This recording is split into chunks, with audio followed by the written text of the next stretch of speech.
L'esclavage des travailleurs immigrés qui sont là pour faire le sale boulot. Et il y a énormément d'abus qui sont documentés, qui sont connus. Il y a plein de rapports là-dessus. Et pourtant, il y a zéro campagne pour mettre fin à ce qui est clairement le régime le plus arriéré, le plus barbare, le plus inhumain de la planète. Zéro campagne. Et au contraire, on les présente comme des modérés, nos alliés. Et depuis 50 ans, on vous raconte qu'ils vont gentiment évoluer, qu'il faut les laisser tranquilles et que tout va aller bien. En réalité, on a fait alliance là-bas, les Britanniques d'abord et les États-Unis ensuite, avec les pires meurtriers, les pires assassins et les pires fanatiques, qui jouent un rôle derrière le terrorisme contre la Libye, contre la Syrie et d'autres pays, qui financent le terrorisme et le fanatisme en Europe occidentale aussi, à travers des mosquées, à travers des choses comme ça, certaines mosquées. Et donc, pourquoi on ne fait pas ces campagnes contre l'Arabie Saoudite? Tout simplement parce que, grâce à l'Arabie Saoudite, les pétrodollars sont directement recyclés, comme je le disais, à Wall Street et dans le budget des États-Unis pour continuer à faire la guerre. Plus le fait que l'Arabie Saoudite, déjà à l'époque, avait conclu, on en parle ça dans le bouquin, ils avaient mis sur pied le Safari Club, qui n'était pas une question de tourisme, mais qui était en fait un petit club où il y avait le Shah d'Iran, il y avait Mobutu du Congo, il y avait 2-3 dictateurs de ce genre-là, et il y avait le roi d'Arabie Saoudite.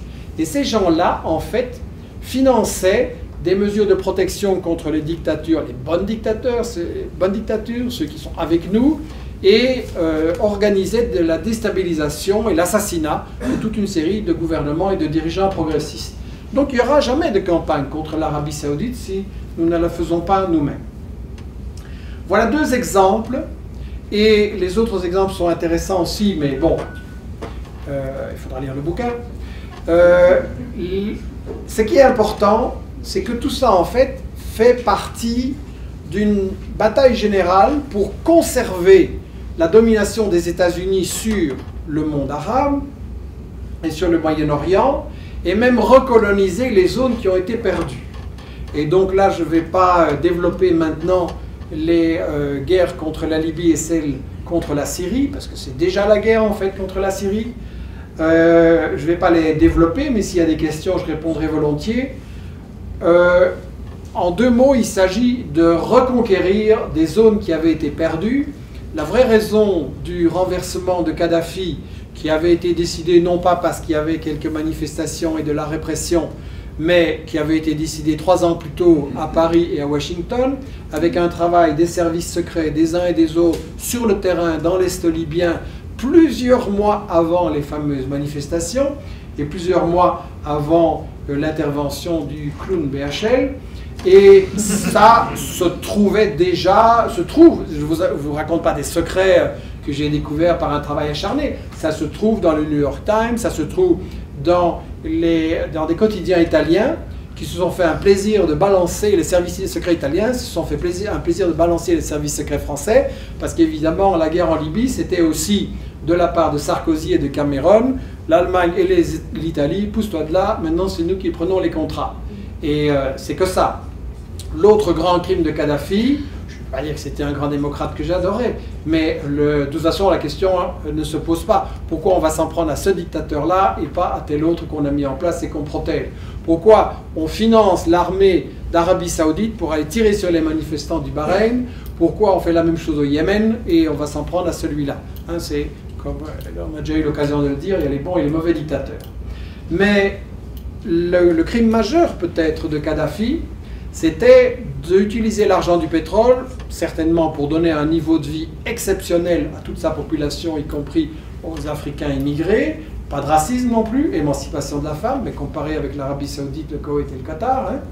Mais le crime majeur, je disais, c'était de financer des projets de développement alternatifs de toute une série de pays africains pour échapper au chantage des multinationales, de la Banque mondiale et du FMI. Ça, c'était le grand crime. Ces pays doivent rester dépendants. Or, avec 30 milliards de dollars de revenus par an du pétrole utilisés pour aider toute une série de pays africains, ça, c'était un très, très grand danger.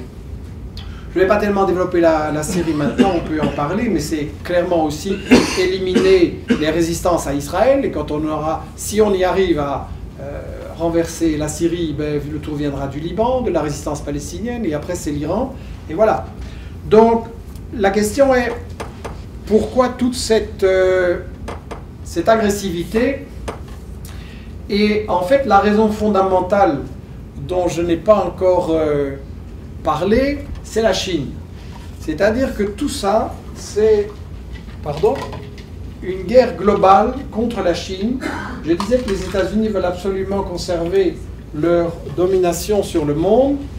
Et le tout grand concurrent au niveau économique et politique, c'est la Chine, qui clairement a changé les rapports de force dans le monde. On ne va pas maintenant ouvrir la discussion sur ce qu'on pense de la politique qui est menée là-bas.